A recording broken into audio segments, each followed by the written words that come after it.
Viewers, welcome back to English only zone. हमने अपनी previous video में सेंटेंसेस के बारे में पढ़ा था कि सेंटेंस क्या होते हैं। तो let us continue the same topic in this video also. First let us revise what is a sentence.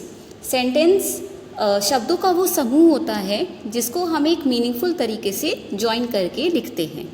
इसमें फर्स्ट लेटर हमारा कैपिटल होता है और एंड में हम प्रॉपर पंक्चुएशन मार्क लगाते हैं। फॉर एग्जाम्पल, अगर वो हमारा डिक्लेरेटिव या एफर्मेटिव सेंटेंस है तो उसमें हम फुल स्टॉप लगाएंगे, और अगर हम क्वेश्चन पुटअप कर रहे हैं तो हम क्वेश्चन मार्क यूज़ करेंगे, और अगर हम कोई एक्सक्लेमेटरी सेंटेंस यूज़ कर रहे हैं तो उसके लिए हम एक्सक्लेमेशन मार्क यूज़ करेंगे। अब इस वीडियो में हम पढ़ेंगे parts of a sentence. Sentence के कितने पार्ट्स होते हैं? अगर हम ब्रॉडली स्पेसिफाई करें तो सेंटेंस के हमारे 2 पार्ट्स होते हैं। फर्स्ट इज सब्जेक्ट और सेकंड इज प्रेडिकेट। अब प्रेडिकेट भी हमारा फर्दर सब डिवाइडेड होता है 2 पार्ट्स में, और वो पार्ट्स हैं हमारे वर्ब और ऑब्जेक्ट।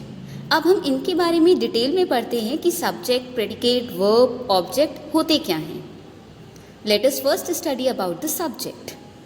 सब्जेक्ट होता है द पर्सन और a thing who or which performs the action or about whom we talk। Subject वो थिंग होती है या वो पर्सन होता है जो सेंटेंस में एक्शन परफॉर्म करता है या जिसके बारे में हम बात करते हैं। For example, Raghav is playing tennis. यहाँ पर राघव के बारे में हम बात कर रहे हैं कि राघव क्या कर रहा है, क्या एक्शन परफॉर्म कर रहा है। वो टेनिस खेल रहा है। एक्शन क्या परफॉर्म हुआ? टेनिस खेलना। और ये काम किसने करा? राघव ने। तो राघव हमारा सब्जेक्ट हो गया। इसी तरह नेक्स्ट सेंटेंस है Shreya has gone in a wedding.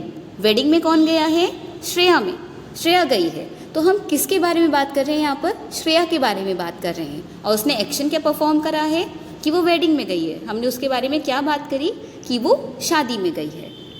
तो सब्जेक्ट वो पर्सन होता है या वो थिंग होती है जिसके बारे में हम बात करते हैं या जो एक्शन परफॉर्म करता है सेंटेंस में। आई होप दिस इज़ क्लियर। अगर आपको एक्सप्लेनेशन समझ में आ रहा है तो आप प्लीज़ लाइक कर सकते हैं वीडियो को, और you can also share it with your friends so that they may also learn something. Okay, and do watch the full video. मैं बहुत ज़्यादा बड़ी वीडियो नहीं बना रही हूँ, तो आप पूरी वीडियो वॉच करें so that you may also understand it clearly. Now next is predicate. Predicate tells us more about the subject, the action performed, the what the subject is or does। Predicate वो होता है जो हमें subject के बारे में ज़्यादा बताता है। मीन्स सब्जेक्ट क्या काम कर रहा है, उसने क्या काम किया है, वो हम प्रेडिकेट के थ्रू ही पता कर सकते हैं। फॉर एग्जाम्पल, जो हमने पहले प्रीवियसली सेंटेंस लिया था राघव इज़ प्लेइंग टेनिस, उसमें हम किसके बारे में बात कर रहे थे? राघव के बारे में। और क्या बात कर रहे थे कि वो टेनिस खेल रहा है। तो राघव इज़ प्लेइंग टेनिस, तो टेनिस खेलना हमारा प्रेडिकेट हो गया और राघव हमारा सब्जेक्ट हो गया। तो इस playing tennis is predicate. Similarly जो हमारा सेकेंड सेंटेंस था Shreya has gone in a wedding, इसमें हम किसके बारे में बात कर रहे थे? श्रेया के बारे में बात कर रहे थे। लेकिन हमने उसके बारे में क्या बात करी कि वो वेडिंग में गई है। तो has gone in a wedding हमारा प्रेडिकेट हो गया। तो सब्जेक्ट के अलावा जितना भी पार्ट होता है हमारा सेंटेंस का वो हमारा प्रेडिकेट होता है। I hope this is clear. अगर आपको किसी भी चीज़ में कोई डाउट हुआ करे तो आप मुझे मैसेज करके पूछ सकते हैं। Next is verb. The action performed और the state of being in a sentence is verb. जो भी हम एक्शन परफॉर्म कर रहे हैं सेंटेंस में या हम जिस स्टेट में हैं वो वर्ब कहलाता है।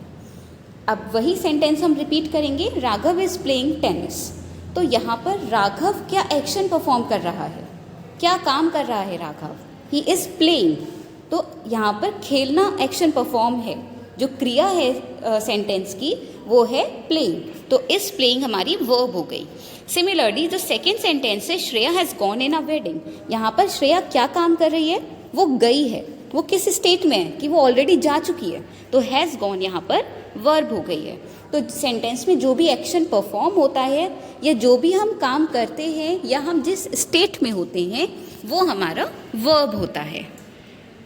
Next object. अब ऑब्जेक्ट क्या है?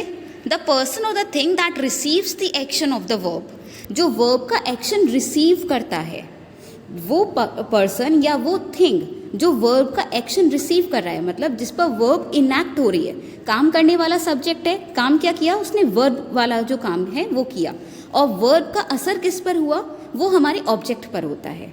ठीक है, तो वही सेंटेंस हम रिपीट करेंगे। Raghav is playing tennis, Raghav इसमें हमारा सब्जेक्ट हो गया, इज प्लेइंग हमारा ऑब्जेक्ट हो गया, और इसके बाद ऑब्जेक्ट का असर किस पर हुआ, टेनिस पर। उसने क्या खेला, टेनिस, तो टेनिस हमारा ऑब्जेक्ट हो गया।